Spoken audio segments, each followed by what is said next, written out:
Blade Runner 1982. Blade Runner wasn't just a sci-fi. It was Ridley Scott's masterpiece that reshaped cinema forever. With Harrison Ford as Deckard, the story dives into a dystopian Los Angeles filled with neon skies and haunting rain. The question wasn't only about hunting replicants, it was, what does it mean to be human? The unforgettable Rutger Hauer monologue, Tears in Rain, still echoes through time as one of cinema's most powerful moments. Nolan admired its philosophical depth and atmospheric design, proving that sci-fi could be emotional, poetic, and terrifying. Without this, Nolan's Inception or Tenet wouldn't exist in the same way. Blade Runner is a prophecy about life, memory, and destiny. Cinema at its purest form. For more mind-bending classics, hit subscribe now. Chariots of Fire, 1981. With its soaring Vangelis score, Chariots of Fire isn't just about running. It's about why we run at all. The story follows Eric Liddell, who runs for his faith, and Harold Abrahams, who runs to fight prejudice. Their journey to the 1924 Olympics became a global inspiration. Nolan admired how the film turned personal struggle into universal triumph, showing that cinema doesn't need explosions to move the soul. It proved that faith, identity, and determination could become more thrilling than any action sequence. Every slow-motion run, every note of music carried weight beyond the track. This was history told with heart, and Nolan embraced its lesson. Cinema is about purpose, not speed. If this inspired you, don't forget to subscribe. The Right Stuff, 1983. The Right Stuff captured the danger, courage, and ambition behind America's first astronauts. Sam Shepard's performance as Chuck Yeager embodied fearlessness, while the rest of the Mercury 7 crew symbolized the birth of the space age. Directed by Philip Kaufman, it blended epic cinematography with intimate personal struggles. Nolan admired its balance between spectacle and humanity, showing how larger-than-life achievements come with sacrifice. The roaring jet tests, the failures, and the eventual triumph gave audiences a reason to dream. It wasn't just a space movie. It was a story of breaking limits. Without films like this, Nolan's Dunkirk wouldn't hold the same intensity. The Right Stuff proved that history, told right, can feel like pure cinema. Subscribe now for more legendary stories. The Hitcher, 1986. Terrifying in its simplicity, The Hitcher made highways feel like nightmares. Rutger Hauer gave one of the most chilling performances ever as the mysterious hitchhiker tormenting C. Thomas Howell. The film wasn't about gore. It was about psychological horror, the fear of the unknown, and the monster hiding in plain sight. Nolan admired its ability to build suspense like a ticking clock, a technique he later used in his own thrillers. Every desert road, every stair, carried unshakable dread. Unlike traditional slashers, this film thrived on atmosphere and terror of the mind. It showed that sometimes the scariest stories are the simplest ones. The Hitcher still lingers in the mind long after the credits roll.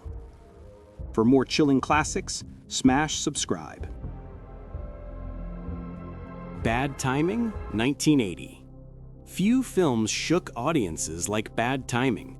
Directed by Nicholas Roeg, it explored passion, obsession, and the destructive side of love. Art Garfunkel played a psychiatrist whose relationship with Teresa Russell spirals into darkness. Its fractured narrative mirrored broken emotions with nonlinear editing that felt like a puzzle of desire and despair. The film was so controversial it was once branded an emotional terrorist by its distributor. Nolan admired how it turned structure into storytelling, inspiring his own non-linear approach in films like Memento. It proved cinema didn't need to comfort, it could disturb, provoke, and haunt. Bad Timing wasn't made to please, it was made to scar, and that's why it's unforgettable. For daring cinema breakdowns, hit subscribe. Merry Christmas, Mr. Lawrence, 1983.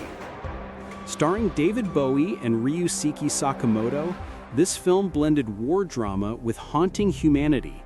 Set in a Japanese POW camp during World War II, it explored the fragile line between cruelty and compassion.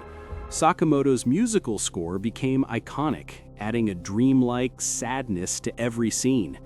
Nolan admired how the film used music and silence as storytelling tools, shaping emotions without words.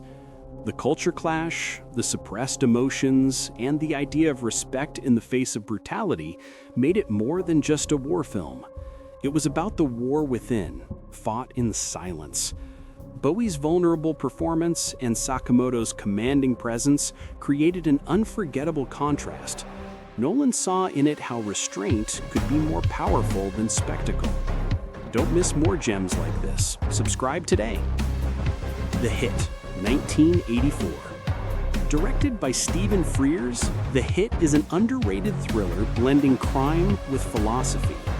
Terrence Stamp played a gangster facing his execution with eerie calm, while John Hurt and Tim Roth brought tension as his captors. Unlike typical gangster films, this wasn't about action. It was about death, fate, and acceptance. The Spanish landscapes gave it an atmospheric stillness, making silence as powerful as dialogue. Nolan admired its ability to make small moments monumental, a lesson he carried into his own quiet yet tense sequences.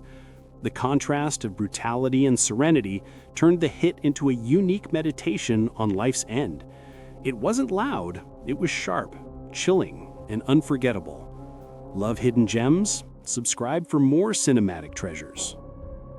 Street of Crocodiles, 1986. Street of Crocodiles wasn't a blockbuster.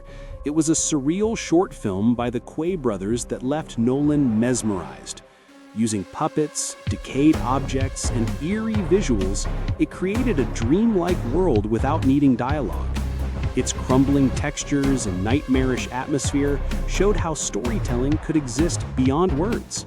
Nolan praised it for proving that cinema is about images, mood, and imagination, not just plot. Every frame felt alive, filled with decay and mystery. For Nolan, this film was proof that short, experimental works could inspire as much as epics. Street of Crocodiles remains a haunting piece of art, a silent influence that shaped his own visual style. Want more hidden cinematic secrets? Subscribe now.